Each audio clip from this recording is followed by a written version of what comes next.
I'm here at Sany. Located in Changsha in the Hunan province, these are the guys that build the machines that pump the concrete, dig the foundations, and lift the steel that has powered the single largest construction boom in the world. Now, to put this in perspective, in just 25 years of doing business, Sany has become the largest construction equipment manufacturer in all of China. They build the tallest skyscrapers like the Shanghai Tower, setting a new world record for pumping concrete 620 meters high, along with airports, harbors, roads, and rail, with state-of-the-art machines made in China. As we drive here for the next 10 minutes, that guy's gonna come out? Yes. Then 10 minutes later, that guy's gonna come out? If it's a busy season, yeah. All day, every day? Yes. I can see like maybe 15, 20 people. Yeah. The total here is about 65 people.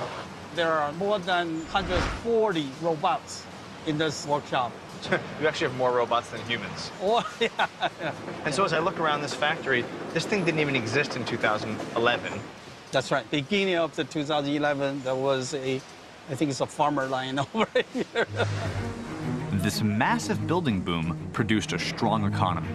China urbanized in a fraction of the time it took the West. Total transformation within a generation. And because it all happened at once, companies like Sany that were on the ground at the time had the chance to contribute to almost every aspect of China's reinvention. It is incredible to say that you were a part of not just the urbanization of China, but really the transformation. Yeah. And that's an amazing thing. Almost all the construction job need our machine. One is the buildings, the tallest building in China, and also the infrastructure like the highway, the high-speed railway, and also the huge harbors and the longest bridges like that. China could build up to 50,000 skyscrapers in the next 20 years.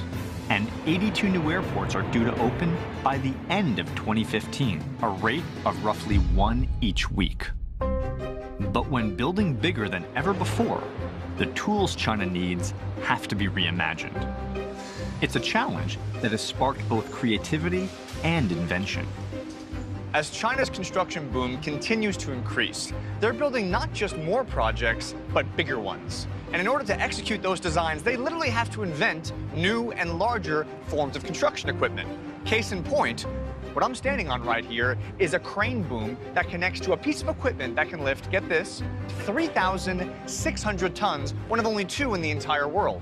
And today, we're gonna break this crane down and ship it out to take part in its very first maiden project. Consisting of over 150 individual parts, it's one of the largest of its kind. Disassembly requires not just a dedicated team, but heavy reinforcements. The pins are being attached. Once we're locked and loaded, the crane operator will give it the go, and what I'm standing on right now will get lifted up and taken off the crane. So we have the pins both disengaged, we have tension in the wire, and I think right now you're gonna see this whole massive piece begin to slide out. Oh, here she comes. It's about to come loose. And look at that. Drive the crane? You're gonna let me drive the crane? You hear this? So for the next lift, that piece you just saw, I am gonna operate the crane and get that mega piece off to the side. I don't know how to drive a crane. All right, all right. Okay. How are you? I'm Danny. Hi. How are you? Could you show me what all the controls do? 这个可以调这个百分比的快慢，这个是可以大臂可以上升下降。 All right. Okay, we're driving, we're moving, and now I'm gonna lower the jib. All right, bringing it down. Here we go. And now this piece is sitting on the ground. These machines are the tools that built modern China. They are just as advanced and powerful as you might imagine, and they're also surprisingly graceful. It's one thing to make a tremendous amount of high-tech construction equipment, but even with an amazing machine like this and a pair of novice hands, it's just a big pile of metal. So today, I'm gonna meet some of the finest operators in the entire company, and they are gonna show me what they can do. Gentlemen, how are you? Okay, nice to meet you. Hi, nice to meet you. Okay. Tiago, what's your name? Robot. We're going to talk about that in a minute. Hi. Dawn. So we got Robot, Tiago, and Dawn. We have three of the finest operators in the whole company who are holding three very bizarre tools with them. Robot, you have a bottle of beer with you. Tiago, you have an egg. And lastly, Dawn, you're carrying parchment and a calligraphy pen.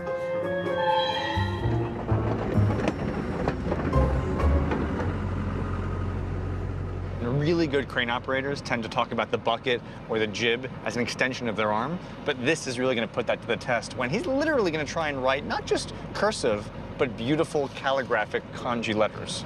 Take it away, my friend. Look at that. He's dabbing the edge of the pen to get any residual ink off it. You gotta check out his focus. I mean, look at this guy's face. He's like totally locked in, super calm. Keeping in mind, these are devices that are typically used to move dirt and boulders and rocks, and now he's managing a calligraphy pen.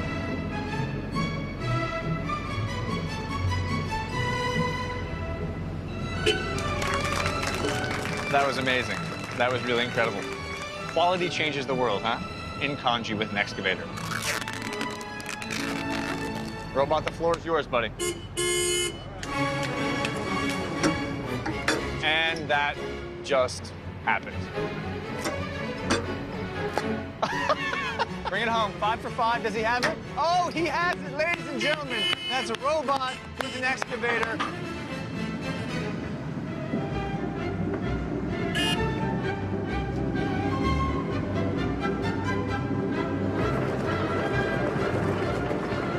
That's craziness.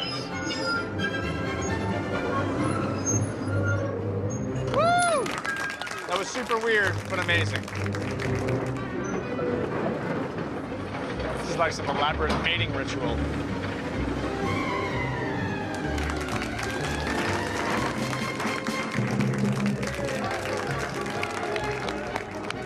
Well, there you have it, the big finale. We've moved spoons, we've opened beer bottles, we've made calligraphy. I mean, when you think about what these guys build, construction equipment, heavy steel machines to lift things and dig things and create things, what you don't think about is this, the kind of intense, eloquent, articulated precision that we got to see here today. And I can tell you, I've been to a lot of construction sites. I've never seen anything like that before. These are some of the biggest toys in the world, designed specifically for China's needs. And once they go on site, the company keeps a close watch. 您好，我们这边是3一重工的，很高兴为您服务。看到这里面的工作人员就是我们在总部的部分的2线服务工程师。And right now, they're monitoring Sany equipment in different cities all over China. 对，比如说我们可以看到设备的一个详细的地理位置，然后我们还可以看到它设备的一些施工的情况，包括一些非常简单的故障问题，都可以通过这套系统来体现。 Just incredible to think that right now, as I look at this map, as I look at all of China, there's, 200,000 pieces of equipment. and you're monitoring all of them. 向右转，向左转，向后转。早操，现在开始。加油，跑步，走。1、2、3、4、1、2、3、4、1、2、3、4。 So it might look like I just joined the Chinese military, but actually, I'm at Sany Engineering Construction College. This is college. This is a university. China's national push to urbanize created a demand for skilled construction workers far beyond supply. So industry leaders founded a university to train the workforce China needed. These young men are acquiring the physical and mental skills they'll need to build the cities of tomorrow. Okay, who's number one? I want to see who's the best. Is it you? Who? You? Are you the best? What's your name? My name is Frank. Frank? Come over here. Bring it up, Frank. Round of applause for Frank. Round of applause for Frank. Come here. Come here. Frank. Yeah. You claim to be the best excavator operator in the whole class. Maybe I'm best. Maybe he's the best. Or maybe he's not. We're going to find out in a one-on-one, head-to-head, no-holds-barred challenge, sudden death, no overtime. Let's do this. Thank you. Come on. All right. Okay. I'm taking you down, Frank. I'm taking you down. You're gonna win? Yes. Let's find out. So we got 2 minutes on the clock. Hey, Frank, look over there. Frank, your mom's coming. Ready, go. I'm coming at you, Frank. Go big or go home, buddy. 3, 2. All right, so what's the score? No. So in terms of the amount of dirt that each of us hauled, I hauled a whopping 2,000 kilograms. Round of applause for me.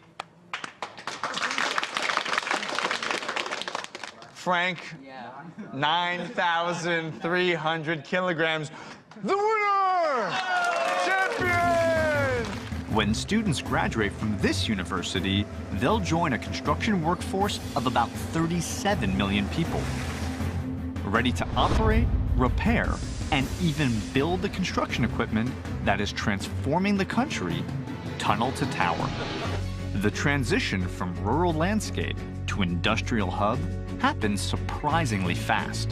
After 2008, from 2009 to 2011 was the best time in Sany history. Which is wild, because if you imagine 2009, it was probably the worst economic year for almost any company, for almost every country. Yeah. And yet 2009 was Sany's best year because China was literally building cities at a rate that no one has ever built before. Yeah.